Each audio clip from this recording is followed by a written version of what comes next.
Bhimrao Ambedkar sir మరి అవమానపరచడం చాలా దురదృష్టకరం. ఇది ఎంతవరకు తగదు.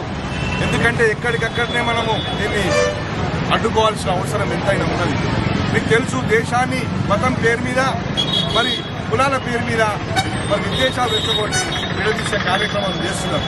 వీళ్ళందరినీ కూడా భారత రాజ్యాంగం ఏర్పరచుకుందే మరి విభిన్న జాతులను, విభిన్న సంస్కృతులను ఏకతాటిపై నిలబెట్టేది మన భారత రాజ్యాంగాన్ని, భారత రాజ్యాంగ నిర్మాతను ఈరోజు అవమానపరిచి అసహనాన్ని వ్యక్తం చేసి వాళ్ళ రాజ్యాంగం పట్ల ఉన్న అసహనాన్ని, మరి బిఆర్ అంబేద్కర్ సార్ పట్ల ఉన్నటువంటి అసహనాన్ని ఈరోజు పార్లమెంట్ సాక్షిగా ఇలా బహిర్గతం చేసింది. కాబట్టి అందరూ కూడా ఇట్లాంటి చర్యలను మనం అడ్డుకోవాల్సిన అవసరం ఉన్నది.